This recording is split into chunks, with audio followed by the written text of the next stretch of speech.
probably at the peak of a love affair, which is what happens so often when it's really working. And that kind of led to this idea of Evergreen Companies. And these people who want to build meaningful, impactful companies, hopefully that last well beyond their lifetimes as a private company.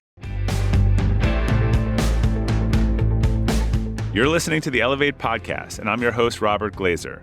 Join me as I talk to world-class performers about how they build their capacity and reach greater heights in leadership, business, and life, and how you can do the same.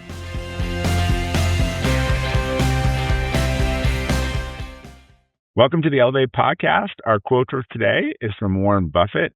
Time is the friend of the wonderful company, the enemy of the mediocre. My guest today, Dave Whorton, helps founders build businesses that are meant to be sustainable over the long time. Dave is an experienced tech investor and founder who spent 20 years of his career at the highest levels of Silicon Valley venture capital and tech startups. He worked directly at the top VC firm Kleiner Perkins and co-founded 4 companies, including Drugstore.com and Good Technology. Dave is the founder of the Tugboat Institute and the author of the brand new book, Another Way.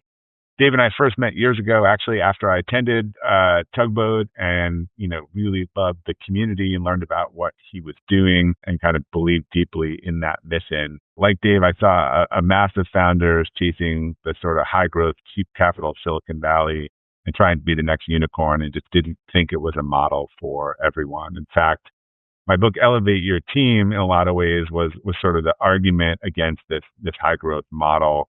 Dave makes this very similar argument in his new book, too. We're going to get into his concept of evergreen businesses. We're going to talk about how he refused the job offer that I don't know if anyone else has refused, and why the tugboat model is an evergreen model is the perfect model in today's environment where we just need more businesses that can weather any storm. So thank you for listening, as always, and I hope you enjoy the conversation with Dave. Dave Whorton, welcome to the Elevate Podcast. Thanks, Bob. It's good to be here.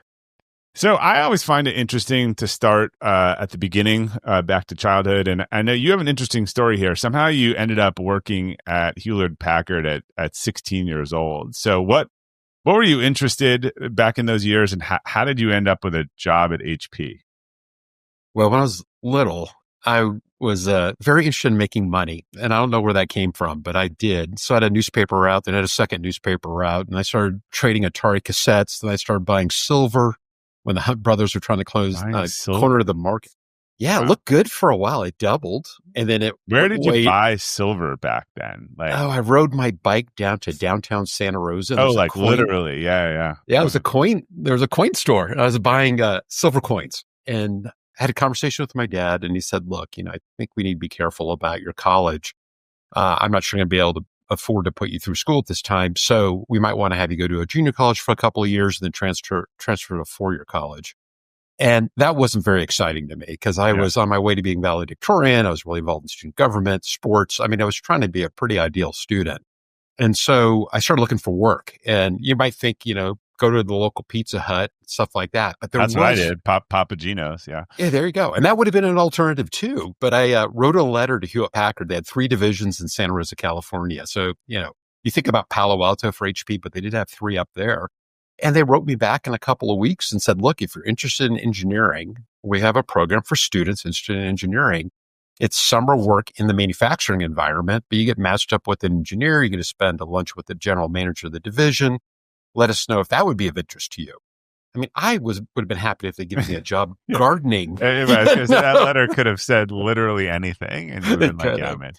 Yeah, that's exactly right. So, I'd show up at 6 a.m, and I did manufacturing work for 4 summers in a row. Wow. Stuffing circuit boards, assembling chassis, doing assembly under microscopes, gold parts. It was kind of a variety of jobs each summer. And you did that throughout school, it sounded like. Well, I did it for 2 years going into college and then 2 years of college, and it paid well. And I worked overtime, even though I learned later I wasn't really supposed to be working overtime. I sneaked some in, but that really helped me afford going to Berkeley. And what did you major in? Mechanical engineering. So that was very relevant. Yeah. So how did you catch the attention of John Doerr or Kleiner Perkins? He's an icon. Well, it's interesting. I still don't know how. And I've asked around and I've asked him and he's kind of brushed it off. But I think it's through Chuck Holloway's my guess. Chuck was a professor at Stanford Business School. He's had a special advisory role to Kleiner Perkins, and I'm guessing, but I could be wrong. And so what was the initial connection, or what happened there? Yeah, so I was only at school for less than a month, and this woman reached out to me and said, I'm John Doerr's assistant, and I'd like to schedule a meeting with you and John. Did you know who he was at the time? Oh, yeah. Netscape had gone public in August. Okay, yeah. So, I mean, 8 weeks, it's probably 8 weeks after Netscape IPO, and that was a shot heard around the world, right, with the valuation of that company. And so my first reaction was, this has got to be a joke. Right. And I figured Laura Arriaga, or one of my other girlfriends, was actually pulling my leg. I was going to show up at Kleiner Perkins and be really embarrassed. So I called back. I called the main line and I asked for John Doerr's assistant, and she got on the line and I said, look, I just want to confirm that I'm scheduled to meet with John. And she said, Dave, we just confirmed this. Right. I said, okay. Did you tell her you thought you were being punked so that you didn't sound like it? I didn't want to. Yeah, I kind of left that out of the story. Yeah. I said, just want to make sure I got the time right and all that. So tell me about the meeting. Yeah, so I think it was scheduled for 30 minutes, and we had spent a couple of hours together. And John is a very engaging interviewer, as you would expect. And so he went through my background. He was very curious about Hewlett-Packard. I'd also worked in a company making industrial CO2 lasers. I was eventually the general manager of that at a very young age, in my 20s. And I also worked at Bain & Company, and he wanted to talk about that. I had a brief stint at Interwest Partners as kind of a job before starting Stanford Business School, so he was curious about that. And he kept talking about Tom Perkins, and he said, Tom Perkins worked at Hewlett-Packard and ran one of the divisions. Tom Perkins ran a laser company. And I did know these things. I did my research beforehand, but I think, Tom was John's mentor. And so I think there was a little bit of a connection on, hey, look, the HP experience is a good one. The laser is pretty interesting. Bain's a pretty interesting experience. He's done a little bit of venture capital, so he has a sense for what that's about.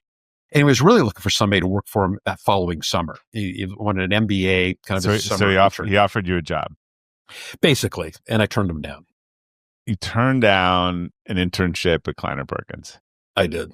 Are you the first in history?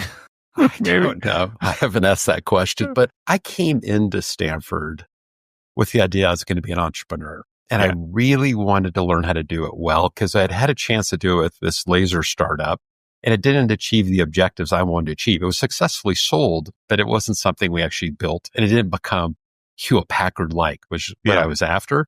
So I wanted to do that again. So I was very grateful and humbled by his offer, but I said, John, I really want to spend the summer working at a high-growth tech firm, because I've seen HP, that's huge. I've seen tech startup, that's small, something in the middle, 200 million, 500 million in revenue.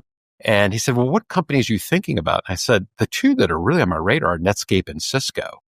And he said, I'd encourage you to go to Netscape, because it's a great firm. I'm on the board of directors. It'll be a way for us to keep in touch. And I'll introduce you to, Barksdale and Andreessen and Eric Hahn and a few of the kind of key leaders. I'm like, oh my God, what an amazing opportunity. So that's what I did. I ended up working at Netscape that following summer. What year was that? That would have been 96. Oh, yeah. So this is right when Microsoft. Year to work. Yeah, that's crazy. That's when Microsoft turned its I guns. still remember being in like a basement dorm of someone in college who showed me ESPN on the first Netscape browser, and it was like, "What is this?" Like, I remember that sort of same sort of moment I had with ChatGPT the first time I started talking to it. Yeah. I think a lot of us had that kind of moment. Now, there was AOL before that, you probably remember. Yeah. And so you could do the dial-up, but it was that closed garden. It was the cool thing about exploring the web. Yeah. And the web wasn't huge at that time, but yeah, that was a big idea. And fortunately for me, one of the summer projects I worked on was the e-commerce server. So I spent a little bit of time with the product manager in charge of the e-commerce server, and that really was not the focus of Netscape at the time. They were facing a direct assault by Microsoft on their web server. And that was the franchise they needed to protect. So the e-commerce thing was kind of off to the side, wasn't getting a lot of attention. But boy, did I get some interesting insights by sitting there and hearing the entrepreneurs coming in, complaining about the server, what it couldn't do and what they were trying to do and what their vision was. And I was like, this is a big idea, this e-commerce thing. So I got kind of an early look at that. All right. So you were in this Kleiner Perkins Netscape world of get big fast, which is the Silicon Valley mantra. And I think particularly maybe we exited it 3 or 4 years ago, but the ZIRP, the 0% interest rate decade. Yeah, maybe. But you were in the thick of this, and then you also got your hands around entrepreneurship and dove right into this. So tell us a little bit about that. Yeah. So what ended up happening was is in that second year of business school, I started working on ideas around the e-commerce space. And I wanted to see if I could do a startup that would be in a sector that nobody was paying attention to yet. And it was still very early, right? Of course, Amazon was already in business, and I think it was getting prepared to go public, I think in early 97. So this is like in fall 96. And then John came and presented at Stanford Business School. He did a thing called View from the Top. And I was in the audience. I had tried to reach out a couple of times to him just to check in and give him an update. He said, stay up with me. Let me know how things are going in the summer and let's stay in touch. I never heard back. So I just assumed he changed his mind, moved on, hired somebody else. And then after his presentation, I went up and said, "Hey, John." He goes, "Dave, where have you been? I haven't heard anything from you." And I said, "John, I've reached out several times." He goes, "I have a new assistant. I don't know if she knows who you are." And so this new assistant was filtering me out. It was just another MBA punk trying to get John Doerr's attention. So we started conversations again. And John said, "Look, I really do want to talk to you now about joining Kleiner post-business school and working for me as my associate for the next couple of years," which was very different than a summer job. Yeah. And so now I'm pretty torn because I'm pretty excited you can't about turn this down twice. Yeah. Yeah, there was an element of that too. But I was working on the idea for drugstore.com, and I was pretty excited to buy that.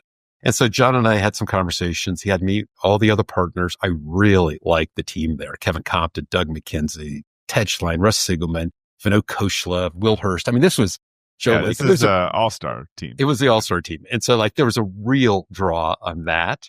And at the same time, I was very excited about this idea of being an entrepreneur. So I had a real dissonance. I mean, my letter to Stanford Business School, one of the two letters, was how I was going to be an entrepreneur coming out of Stanford. So I was publicly committed to this. Well, John did a brilliant thing because John is a brilliant man. He said, "Dave, let's remove your reservation about this. I'll let you incubate drugstore.com here at Kleiner Perkins while you work for me."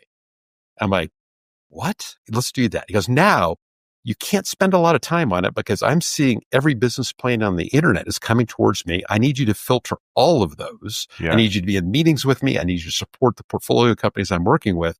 But let's identify somebody who could be the founder of the firm, really the public founder. You'll have to be you can be kind of a co-founder quietly, but that person will have to lead and take the ball, raise the capital, put the team together."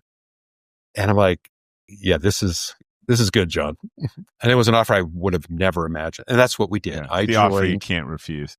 I mean, how can you refuse it? He's basically, "I'm going to give you what you want." Now, it wasn't me being full-time as an entrepreneur, but he did say, and this is kind of what put me over the top. He said, "Let's do this for a couple of years together. Then, assuming that relationship goes well, and I expect it to go well, I will back you to start your own firm. I will sit on your board of directors, and we'll build a great company around an area of interest for you." So, I mean, this was just the ultimate offer. I would say so. So what happened next? Well, I wanted to take a few days off after I graduated Stanford Business School to travel with my friends. And John said, "That's not going to work. You need to start working." So I started working a couple weeks before graduation. And you're getting every insert vertical.com business plan everything in the Valley at the time. Nails. Everybody wanted to work with John. Yeah. So John was probably getting between 50 and 75 business plans a week. And back then you actually wrote a business plan and submitted it. It was printed on paper, that foreign concept. So I'd take home a stack of business plans every weekend because I didn't have time during the week to read them. We were in meetings. We were working pretty long hours. And so I'd flip through these things and most of them you could just throw away. I mean, it was just so far off. Some were really compelling. It's like, okay, let's get these guys in and have a meeting and see what we got here. And then the ones that actually were the hardest for me were the ones that were kind of gray. And gray for me was they were in a sector I didn't really understand well, like networking. It seemed like a compelling team. So then I had to spend a bunch of time figuring out whether it was worth spending time with them or not. And then usually I'd have to go see Vinod or Kevin or one of the guys that specialized in that domain. And a lot of times they were very helpful. They just say that this isn't getting past muster. But I spent a good chunk of my weekends reviewing business plans that were coming in for John. And the rest of the week.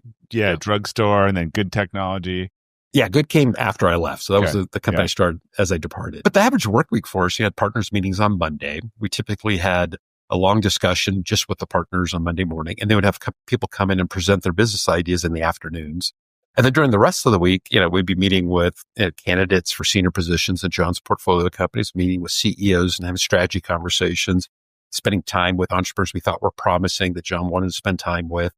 There'd be business leaders that would want to come in, political leaders that want to come in. So all these meetings were happening. And so, we worked some pretty long days. The good thing, and I really love this about the firm, they encouraged us all to go home for dinner. So the firm literally cleared out at about 5:30. So these are the most powerful, influential venture capitalists in the world at the time. And they cared enough about their family to say, it has to stop. Let's go home. Let's have dinner. But then we'd be back online by about 8:00. I mean, you just think a little messenger thing would light up, you see email traffic. Yeah. But I thought this was a great trade-off because, it was an exciting time. You're in the middle of really interesting stuff and people. And this is where some of the artificial constraints on work these days, I think, I know everyone sounds like kids these days, but when people are saying, I just 30 or 35 hours, I'm like, how are you going to learn? I'm not an 80-hour work week, but when you're 20 something years old, you should be drinking from a fire hose. Like this was completely like agree. 4 MBAs. Yeah. Well, that's how I looked at it. I mean, in the beginning, when the partners would bring a company in for presentation on Monday, we usually got the materials on Friday afternoon. It'd be the business plan. It'd be a written overview, an investment memo, maybe some market related information, some team information. And I would devour that on the weekends also. And so I'd come into the Monday meetings and I'd hear these entrepreneurs present. I'd hear how the partners reacted to it, the questions they asked, the conversation after the entrepreneur left the room. Yeah. And I'd say for the first 4 or 5 months, and I'd write down what I thought the issues were or the real opportunities. I was off quite a bit in the first month and they got a little better. And by about the 6th month, I was actually lining up pretty well with the things they would be concerned about and the risks they were worried about. And around that time is when John finally said, you've been too quiet. You need to start speaking up in the meetings. And at that point, you had the confidence. Yeah. Yeah. The confidence that at least I could have some interesting ideas and contributions. And that was awesome. I mean, to see the rest of the partners reacting to some of the ideas I had, some of the concerns I had. If I was smart, if I had a concern, I'd do some background research on it in preparation of the meetings, actually come with a little bit more information than just like, here's something I'd be thinking about. But it was exciting. And you're right. I was on a very, very steep learning curve. And if I tried to work 40 or 50 hours a week, John would have bounced me. Yeah. I mean, I was my friends in medicine, one of the things that they're saying, and look, some of the stuff you hear in non-medicine, but what they're training fellows and stuff. And rightfully, they've cut back from some of these 100-hour work weeks and policies, but what a lot of them saying that they're after 3 years they're at half the reps that they were, and well, that's one problem we're trying to solve for. Like they're like, I don't know, maybe the program may need to be longer. Like these people aren't ready at the end of the fellowship to do these surgeries, and that's concerning for us on the table, right? We want them to have their reps. Yeah, I agree with you. 100 hours is too much. But when you're in your 20s, I mean, I got by fine with 5 or 6 hours of sleep. That's the time to do it. I expect work-life balance from people in their 30s or 40s with young kids. I don't expect it as much from single 20-year-old should be in absorb mode. Yeah, I agree. They should be voracious in what they're trying to learn. They should be asking for more opportunity, more responsibility. That's how you learn. And I agree. I think it's a compounding effect around learning too, that if you do the extra 10% every single year, that compounds dramatically. So 10 years from now, the one that didn't do the extra 10% versus the one that did, that other person's twice as capable. And look, at 50, you can't do it. You can't fly around the world. You get your body won't let you do it. So unless you're an investment banker, then you have to. Yeah, you might as well. Well, even then, it's probably not letting you do it. You're probably, some warning signs. So let's talk about how you got to the fork in the road. So you're in and around the highest growth VC, Silicon Valley, in and around private equity, founding these companies, tons of money. And, you eventually got to a point where like, this is not the right strategy. So we could walk through that slowly, but give us the sort of maybe double speed version of how you got there. Yeah. Let me say, it's not that it's not the right strategy. It's not the strategy that every company should be pursuing. Fair.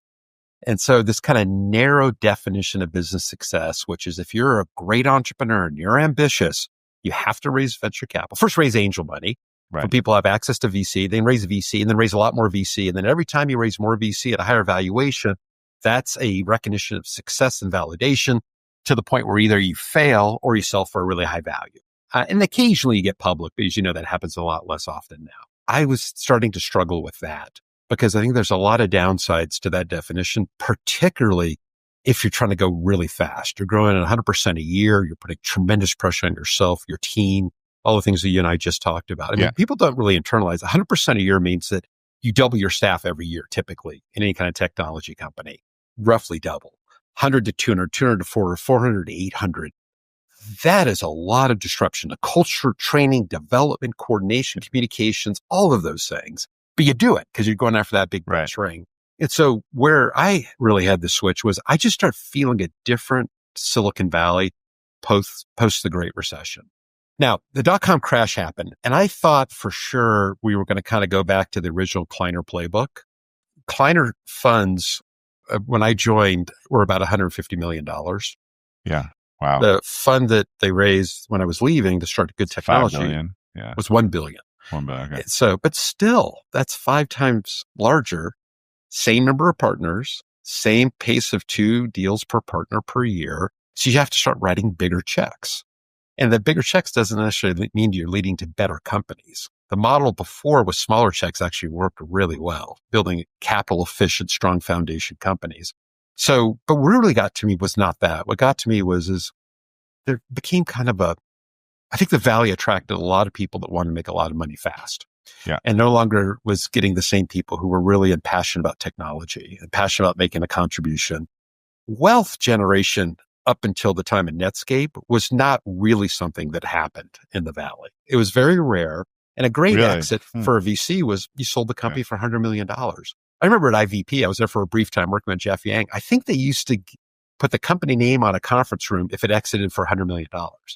I mean, can you imagine that today? $100 million is an exit value given the fund sizes? I mean, everyone would be underwater, right? Yeah. Well, it would be an embarrassment.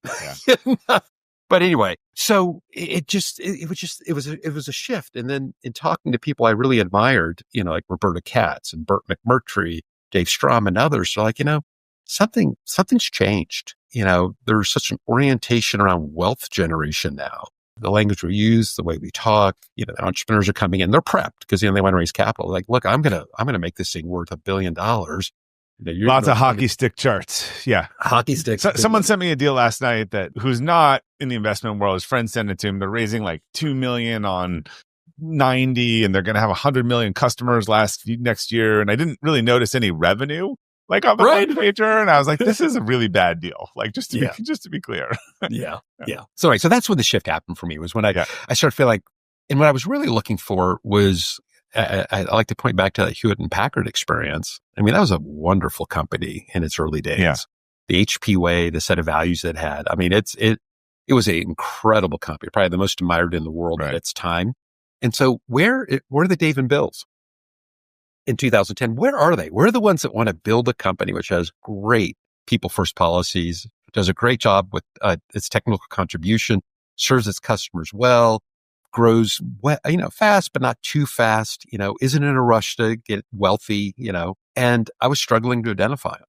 And so I kind of went on this learning journey and I just posed a question to people in my network, which is, who do you know that's ambitious to grow a meaningful company, a significant company that has a real impact in the world, but for some reason is not raising venture capital and has no interest in private equity, doesn't want to go public and doesn't want to get sold. And as you can imagine, in Silicon Valley, a lot of people are like, what are you talking about? You're on the wrong place. Well, I mean, some of these go hand in hand. When you raise a lot of money, you have to be sold or go public, right? Like you need to get a return. Earn the return. Yeah. In a short amount of time, relatively, too. Yeah. So as I did this, a lot of people were blank stare, and occasionally people like, hey, I had a guy in high school I knew that's doing this, or I knew a guy in college. It was always one, not the person sitting next to him. And I started having those conversations. And some of these people, Bob, because you spent some time with us, and guys like Mac Harmon. And I started realizing, wait, these guys have great values and they're purpose driven, and they do want to build a meaningful company.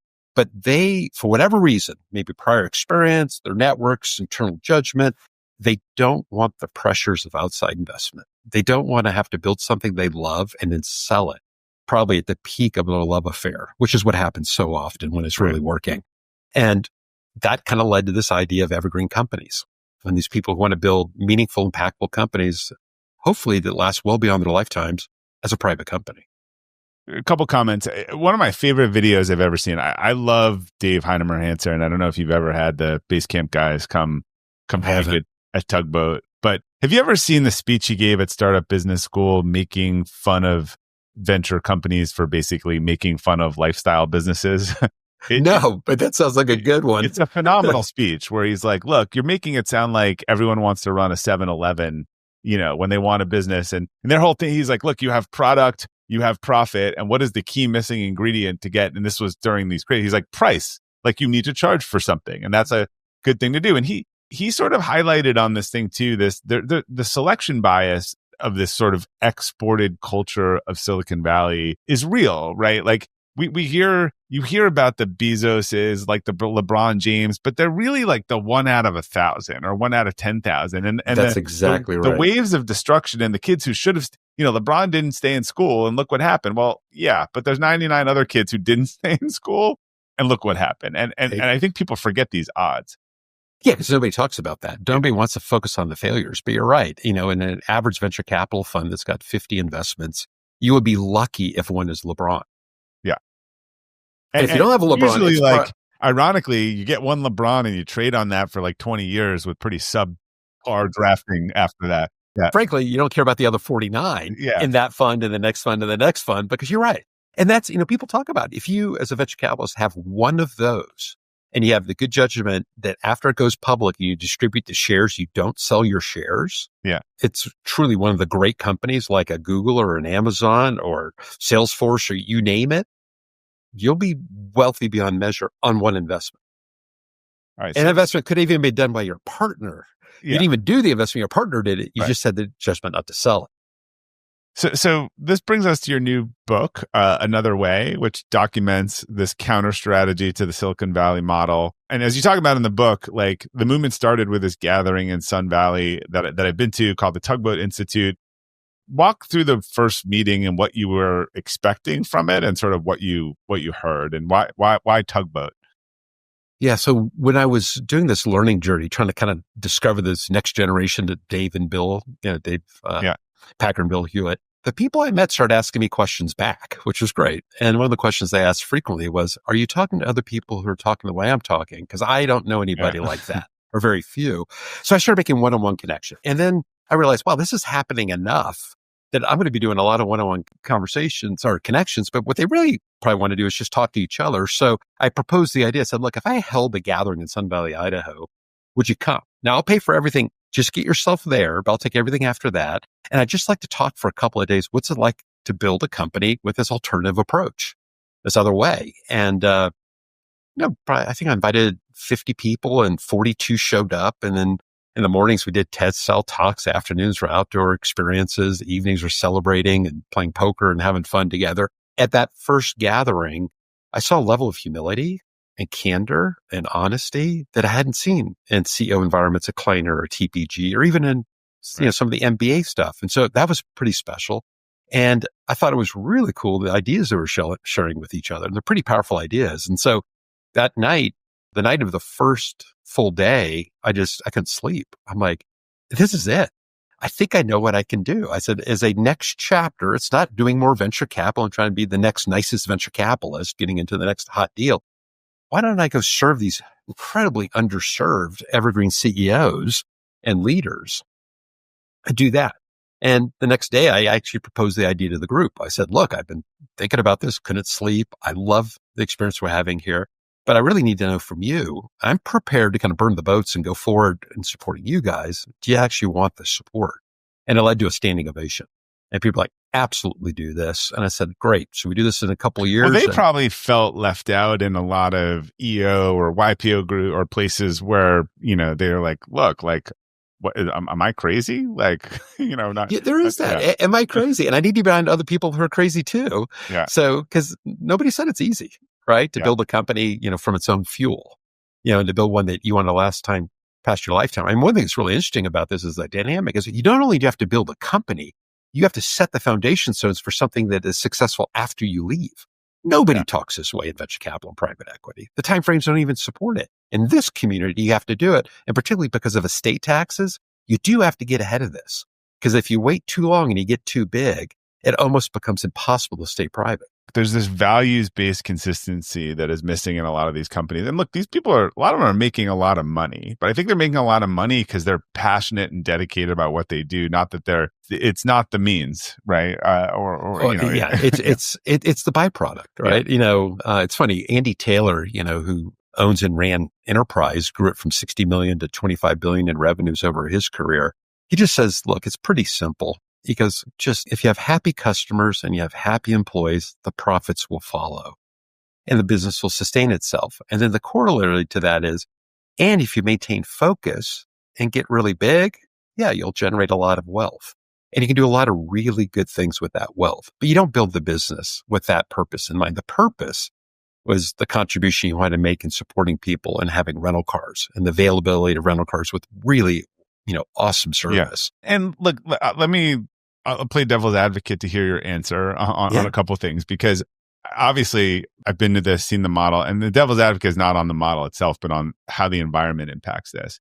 Obviously, there's a lot of positive and negative talk about private equity. I think you've been more negative on the topic, although there are lots of different, I always say, like, it's like getting married. You can criticize the institution of marriage, but it probably makes a lot more difference who you marry. That is definitely part of it. And your partner is a big part of it than if you got married. And so a lot of these folks are pursuing ESOPs and they're selling, the company to their employees and longevity strategy. And like, I love all of that. There are two things that I think make that increasingly hard. And so I'd be curious to see your thing. One is just the speed of change, and I'm not sure how many multi-generational companies are going to exist in a world where like the business cycle is just scary fast and creative destruction. And, if you had an olive grove for years and no one, had that olive grove, then you could run the family business. Now it's like, how fast can you do, Internet of Things on the olives and grow it in a different environment? So that's the one thing too. I have a lot of friends who are reaching out to private equity and stuff because their kids don't want to run the businesses. They don't have any successor. And back to that ESOP thing, there was other world. Like I have some friends in agencies and stuff and want to do ESOP. And they're like, there's just like, people aren't around long enough, in these industries. So I get it's not right for everyone, but what do you think about some of these trends for people who want a tugboat business? But I think that almost the market's going to get harder for a tugboat business. I think that's fair to raise that. And I don't have a definitive answer for you, except for some of these companies are in the group that are 100, 150, 200 years old, one's 300 years old. They've been through Great Depressions, Civil Wars, World War I, World War II, communism. There's a lot. There's always something going on. And what it comes down to is how do they adapt? Yeah. And, one of the 7 Ps is pragmatic innovation. And the ones that do this really well, it's just wired in the DNA. I mean, they're talking to their customers. They're leveraging their entire employee base for everything from continuous improvement, like Kaizen measures, to real invention. I think they're underestimated for their ability to innovate. So the world's changing, but they're changing pretty fast too. And the one thing that's pretty amazing is that, they also are much more resilient because they don't carry debt or very modest debt. They've got very long-term commitments to their employees, very long-term commitments around their partners, and they're very kind of even-keeled. They don't knee-jerk react to things. And so I would argue, I think that they actually have a competitive advantage because of that. The more things change, the more you've got low debt, you've got a kind of making money never gets old, I guess, right? Well, if you have a strong balance sheet, that's a good thing too. And so Josh Barron very articulately talks about the fact that family businesses and more broadly evergreen companies actually will have a higher competitive advantage going forward in a high rate of change environment than other companies. And the reason being is ownership is closely aligned with the executive team and the CEO. So decisions can be made extremely rapidly when required and extremely slowly if that's necessary too. Versus a public company that's got a distributed ownership base and has to achieve every quarter, or a private equity firm that expects results every month. I mean, private equity firms work on monthly cycles, not quarterly cycles. Even tighter than, and then venture capitalists, they do have long time horizons. But if you adopt the model of get big fast, you're only standing around as long as you can raise capital. So if you can't raise the next round, you're out of business. So the time horizon is basically your cash balance. And that could be 6 months or 12 months or 18 months, but it's not 7 or 10 years. Yeah. And I have two totally separate questions. So let's jump Do you back. want me to hit the kid one real quick? Well, I had two other ones, but go ahead. Yeah, hit the kid one. Go ahead. Yeah. So, this comes up. And then give me the 7 Ps. I realized we didn't cover that. Okay. Let's do that too. So on the kid side, I do hear this from time to time. Somebody says, look, I built a great company. I don't think my kids are interested. Frankly, culturally in the United States, we want to give our kids all the freedom in the world so they don't even have to come back to the family business, right? Or the Evergreen business. Maybe when there aren't other jobs, they'll be more interested in right. That could be the case. But there's other ways you can still own the company without having your kids run the company. You can hire a professional CEO, professional president. The kids can actually be board members. And so there's a way to be a steward and an owner while not actually having the family itself run it. And you see this often in third, fourth, fifth generation Evergreen companies, where family members may have ran it for 1, 2, or 3 generations, but it's large, it's complex. It's tough to run a business of that scale. They hire the best professional manager they can. It's aligned with their values. So that's really a way of addressing that. I have a friend whose family business is now $300 million, and like no one's qualified to run the business in the family. Like you'd have to. Hey, congratulations. Yeah. That's awesome. Yeah. But hopefully one's qualified to be on the board of directors and make sure that they sustain their values. Yeah. Right. Yeah. So you had 2 other questions. You want to do the 7 Ps real quick 7 too? Ps. Yeah. Yeah. So the 7 Ps, the first one is purpose. That's perseverance, people first, private profit, paced growth, and pragmatic innovation.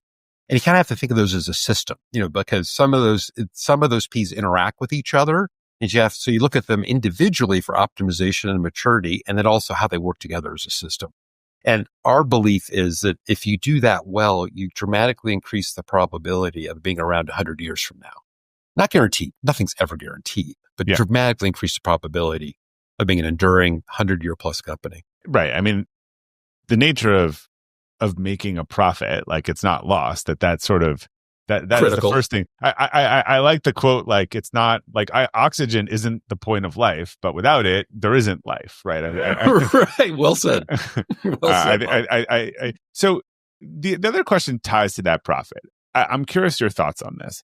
We have had this ZERP decade, produced a entire generation of business school proteges who are armed with tools on growing the top line, and all about growing the top line with endless funds. And then I think, like, as businesses changed or suddenly the money dried up and it's all about profit, I think they assumed that you could just flip the switch and all these people would know how to do that. And my theory is, I don't think a lot of them have the skills and the know-how after 10 years of being brought up in a different operating system. I'm curious your thought on that. I don't think it's as easy as people think it is to just flip the profit switch. Oh, it's incredible. It's incredibly hard if you've not had a profit discipline, because the discipline you had was raising capital. Yeah. And so acquiring customers, right? Well, acquiring customers too, but you don't really have to have a threshold of return on customer acquisition as long as the next round of investors don't dig in too deep into your financials to realize that you're upside down, that your long-term customer value is less than your acquisition cost. And there's investors out there, because there was so much money out there, they weren't even looking at these things. So the discipline that was built was to be a very effective salesman to people who provide capital. And that's, if you were good at that as a CEO, you could actually be quite successful for quite some time. Eventually it does catch up to you. But the discipline of understanding profitability and making sure every employee in the company cares about every dollar spent, because a dollar spent wise or not spent is a dollar of profits. These organizations never had that. They had massages and dry cleaning and free food and all that. You're taking it all away. Because if you're going to build refrigerators, if you didn't want to get the free food, you could get one at your desk. I remember Google bragging about this on a tour that they, and I was like, what kind of entitlement are you creating that, like, it's even too much work to go get my yogurt from the thing, so you will put a mini fridge at my desk? Like, that is, yeah. And is that good for your health and never getting out of your chair? I mean, they should put it in a central location a mile away to force all of them to get up and walk around. Well, and these marketing, I guess I see it a lot in marketing teams. I think they didn't know how to operate from scarcity. And some of the greatest marketing stories that I've heard, Honest Tea and Stonyfield Yogurt, they were like scarcity stories. Like, we had 20 grand left and we had to figure out, and Honest set up this Honest Tea video cams in every city and who was going to pay for their tea. And Stonyfield, was told it would be $2 million to buy into the Chicago market. And they went to the MTA and figured out how to give everyone a Stonyfield yogurt on the train one morning on the L and basically got the market share in 2 weeks. And when See, you have that's unlimited creativity. resources, you don't have to be creative. You don't. And then you just get a standard playbook. And, I heard this pitch just the other day from a woman who runs a growth private equity firm around consumer products. And she's like, well, you just have to do this, this, this, and this. She was giving this advice to an entrepreneur. And I was just kind of listening in because this entrepreneur is aspiring to be an evergreen entrepreneur and, just outlined a $20 million spend. Yeah. Well, it works because they want to write a $20 million check. So it matches the check, the marketing campaign and the check size match each other nicely, but that doesn't mean the underlying company is developing any discipline about profits, any discipline about discovering what really, really works, because you have to really focus if you have a profit discipline. If your discipline money hides product market fit. You can hide all kinds of stuff with money. Well, I always bad use the management. example of food delivery, right? Which is, during COVID and all this stuff, I thought these things were great. They were charging 10% and I was using them all the time and they were bleeding cash. And then afterwards, to make money and be profitable, they had to charge a 40% override. And at that thing, I'm telling my kids, you are not ordering them. I'm done. Like at a 40% markup, not happening. And so it's not even that the core service itself has value. It's like if you can't figure out a price that the customer values it at and that you can make money at, you don't have a business. No, you're right. And you hid that signal for years because you subsidized the hid it. You said cost. hid it, right? Not hid it. Hid. Yeah. Hid. You hid it. You were being honest with yourself. Correct. But your top line was growing like crazy and you're raising more capital because the top line was growing because people weren't focused on this profit discipline, assuming cash and capital will be free forever. Do you think people think this is an aberration and we're going to go back to the ZERP thing? Because I think the ZERP was the aberration, and I don't think a lot of people are ready for the new reality. Yeah, I don't think it's hard to imagine that interest rates are going to go back to zero. Yeah. I mean, look at our debt now. I mean, as a country, what's it, $35 trillion? And while I think anybody who has to service that debt, being the federal government, they'd like the rates to be lower, they're not going to zero. I mean, that was trying to induce a recession to make rates lower turned out to be not a great plan. Right. Yeah. So I think you're right. And I think the worry is that, there's some smart people out there. It's hard to predict the future, if not impossible, who say, there will be a point in time 4 or 5 years ago where we could have a Great Depression because unless something dramatically changes, Medicaid goes bankrupt, Medicare goes bankrupt, Social Security goes bankrupt, our interest payments become twice the size of our defense budget. I mean, a lot, we have this massive deglobalization happening. Interest rates could be 8, 10, 12, 15%, like in the late 70s. I mean, we've never seen that before, Rob. Right. I mean, I was a little kid in the 70s, but I had no awareness outside of looking for some silver to buy. Most of our markets are not set up for anything remotely related to that. Our ecosystem built around the capital markets has never experienced that before. Yeah. And there are a lot of smart people who have never seen this before. And it's hard because you go back and I'm trying to gather information about what it looked like during the Great Depression, the last Great Depression. And there isn't a lot of really good books out there about that or sources of information. They don't make good bedtime reading. Yeah. Great bedtime reading. But, there are some really interesting stories about how companies survived the Great Depression. And, I'm guessing that there's some classic lessons in that. And maybe nothing that's surprising, but it's good to see those reinforced. Well, usually there's a pretty good track record of companies that sort of endure the next wave or perform during the downturn of the last wave, right? I mean, it's been a pretty consistent trend. Yeah. I think Warren Buffett. Because if you can make it work during that time, then you can probably make it work during good times. Yeah. I think that's exactly right. And I think wise investors have been investing for a very long time, like Warren Buffett. They know that. They see that. They actually see that the companies take advantage of those downturns to expand further. I mean, for a very strong company with a very strong balance sheet, going to a very difficult time means your competition will weaken faster than you will. And there's a chance if some of that competition was over leveraged by the private equity firms that owned it, you may be able to buy that company for pennies on the dollar and dramatically increase your footprint if culturally you can accept the culture of that company that's been under that leadership of private equity. Because it'll be a very different culture, but there could be some massively positive opportunities. And so that was one of the surprising things Jack Stack, I think Jack, a great game of business, told me. He said, we see downturns as opportunities. Venture capitalists like you, Dave, this is back when I was getting to know him, you try to get out before those things happen. We look forward to those things happening. But what's amazing to me is that if you look at fund vintage, even private equity and venture, best performance by far is during down markets, right? The funds raise at the top of markets and deploy below average performance. You're right. The ones that are deploying in down markets, in down the markets. entrepreneurs starting in down markets, however, typically, Right. Yeah. So go ahead. Yeah, no, you're right. There's a certain discipline and courage about starting a company when everybody thinks the world's coming to an end.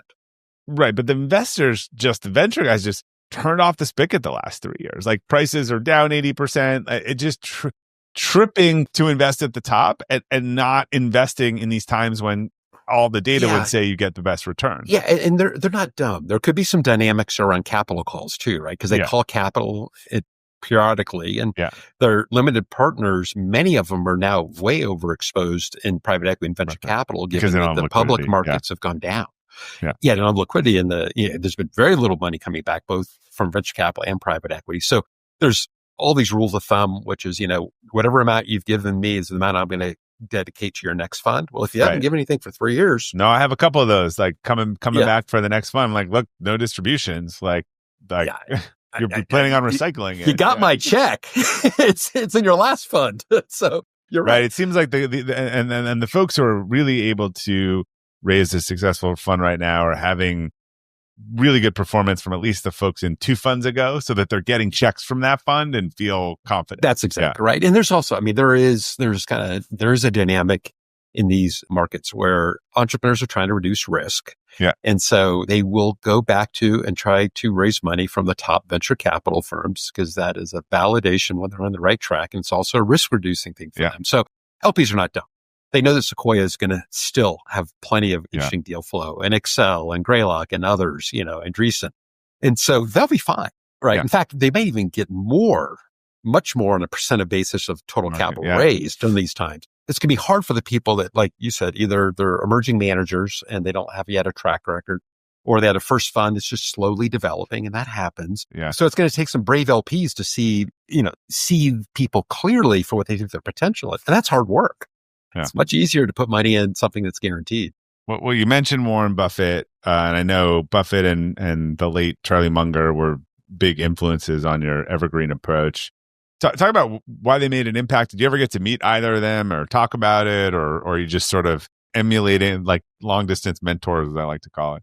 Yeah, they're in the long distance mentor category. I've never had a chance to meet either one of them. I've hoped, right? And I've gone to annual meetings, and you see them across the room. You made the pilgrimage. Yeah, I've done the pilgrimage, which, I've done that a half dozen times. I've really enjoyed it. It was a guy named Ho Nam that turned me on to them when I was at Kleiner Perkins. They said in the height of all the .com excitement, these long hours and, Amazon and Google and all this excitement, he's like, hey, there's an investor out of Omaha that's got really good values, and he's got this incredible track record, and there's probably something to be learned from him.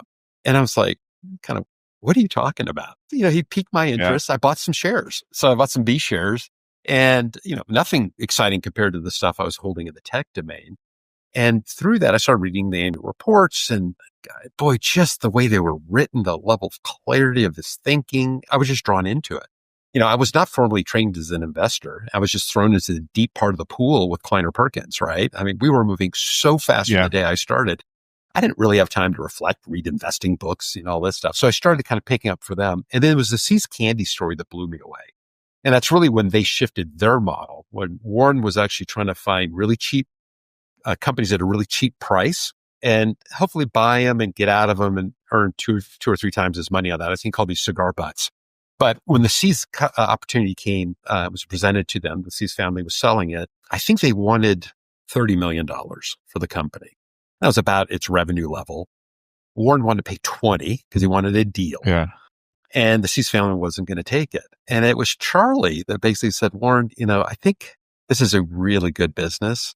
Why don't we rather get a really good business at a fair price than a fair business at a really good price? Yeah.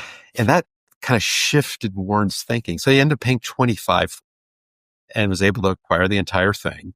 Now, See's, I don't know the exact numbers, but has generated over $200 billion of excess cash that's been returned to Warren for him to deploy in other investments.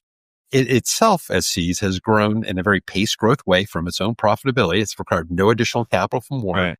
And now it does hundreds of millions in revenue. Maybe it's $500 million in revenue. So Seas in itself is a very evergreen company within the umbrella of the holding company.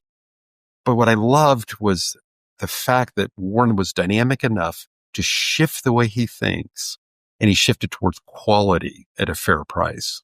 And I just love that. And as you know, many of his lessons are just classic. He gives his CEOs a lot of rope to run firms as they wish.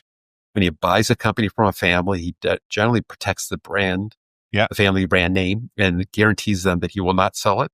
Even if the company's doing okay. If it's doing horrible, he will. But if the company's even just doing okay, barely earning return on investment, he'll still hold that company because that's his commitment to the family. And he wants to maintain that commitment. So anyway, incredible human being, right? And really good values. Is there a natural rate of growth by which you think is there?